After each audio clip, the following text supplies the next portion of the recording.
It's time to take 10 minutes for Torah with Rabbi Joel Finkelstein. Welcome to our discussion, Parshat Shemot, No Entitlement. We think about the reason that the Jews were saved from Egypt. We have two different theories in the book of Shemot. On the one hand, we have the notion that Vayar Yisrael Elokim et Bnei Yisrael Vayeda Elokim, that God saw the affliction of the Jewish people, and He knew, and He said, Shamati nakat bnei Yisrael. He heard the affliction of the Jewish people. So we have the idea that God saved us because He felt bad for us and all the suffering we were enduring. We have a second notion, and that's reflected in not the burning bush in Parshat Shemot, but in the opening Parshat Vayira. There it says that by His Kored Bariti, God remembered His covenant. Of course, in the covenant of the parts, the Brit Bnei Torim with Avraham, we know that Avraham is told that that the Jews would be slaves for 400 years. If you count from the birth of Yitzchak, the time is up. If you count from the time of slavery, then somehow we got out earlier. So then you could explain as follows. Did we get out because of the covenant, or did we get out because of the timing? Well, if we were going to go by the timing, it should have been 400 years of slavery. The reason we only were there for 210 years is due to God's mercy because we were suffering so much. However, if you say they were already in the 400-year mark since the birth of Yitzchak, he was indeed living as a stranger in a strange land. The land of Israel did not belong to Avraham or Yitzchak in the full sense. So therefore, he was a stranger. And we've been strangers since Yitzchak's birth, and the time is up. So if the time is up, why does God have to hear our affliction? He should have redeemed us anyway. So Ramban addresses this issue. The Ramban says, that's very simple. The 400 years up, it's up. The time is up. However, there's no entitlement program. Just because we're supposed to get out after 400 years, that's if we follow the commandments, and that's if we do the right thing. However, the Jews were in such a low level, as the rabbis say, we're on the 49 levels of impurity. Then it's a different story. Then we have to assume that God would not redeem us if we were not worthy. But since He had mercy on us, although we were not worthy, but from a mercy point of view, He was willing to redeem us so that we shouldn't suffer any further. Now, this idea can be applied to modern times as well. We know it says in Isaiah, I think it's 60, that Ani Hashem b'ita achishena. I am God, and in its time I will make it come quickly. Well, so Rabbi Shulman Levi says in the Gemara in Sanhedrin, Tzadi Chesed Aleph, he says, I don't understand. Is God going to bring the redemption b'ita in its time, or is God going to speed up the redemption? So he says, well, if they merit, then He'll speed it up. If they don't merit, it'll come in its time, which could be, after a long, long time. You can also say that when there comes a certain point where God sees the affliction of the Jewish people, He redeems us at that time. Is it possible? We don't know. We don't have a crystal ball. We don't have a prophecy specifically laying it out.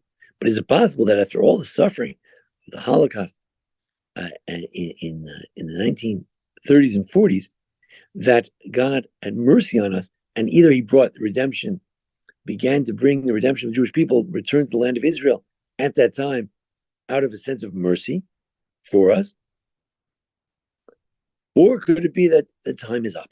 The time is up. But it could be, according to Ramban, even if the time is up, you still have to have God's mercy if you don't have the merit.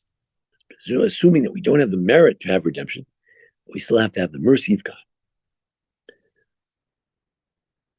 This idea that we approach God both out of a sense of, hey, we have a covenant with God, we have a certain deal, we have certain expectations, but also we say, but we need God's mercy. Even though we have a covenant, we still need God's mercy.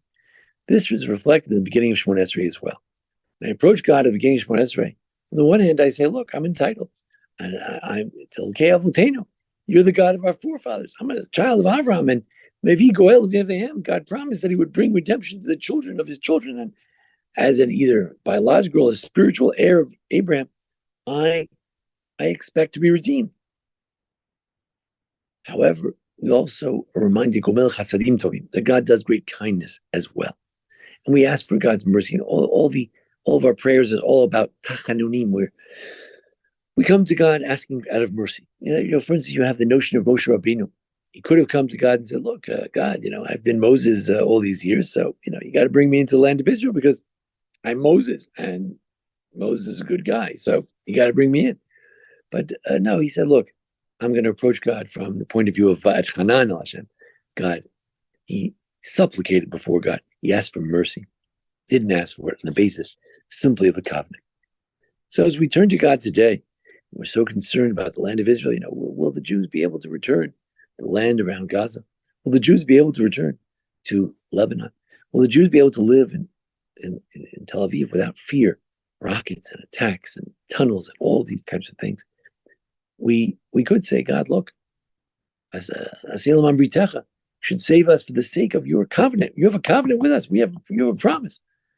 We could say that it's Be'itah, it's a time already. Kiva Moed, the time has come. 2,000 years enough already.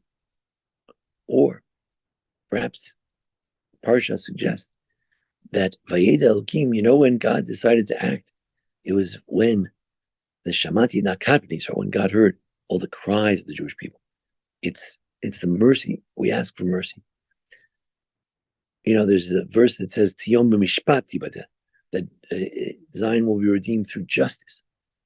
However, when we ask for the rebuilding of Jerusalem, we say, Baruch Hashem bonei brachamav Yerushalayim. We ask God to rebuild Jerusalem, and not because He promised, but with His mercy. With mercy, let Him turn. Yerushalayim rechav rachamim tashu. Turn back with mercy. It's true. Maybe one day we'll merit to have justice, out of justice, to return to Jerusalem.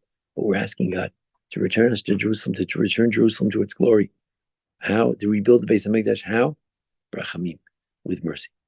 Because when the covenant is not kept somehow, when it's not the time, we can still appeal to the third notion, not of covenant, not of the notion of that there was a promised time, but to the notion of mercy. And God's mercy, Rabim Rachamav. God has a lot of mercy. And with the great mercy of God, we can certainly hope and pray for better times, for good times, for the betterment of the Jewish people. And of course, when the Jewish people have better times, it will bring good times to the entire universe. We thank you for joining us here at the Baron Hirsch Congregation for a discussion of Parsha and the holidays. Join us each week for a discussion of Parsha. And thanks to Jason Lefkowitz, our producer. And thanks to Joe and Jennifer Roberts, our sponsors. Thank you. This has been 10 Minutes for Torah with Rabbi Joel Finkelstein.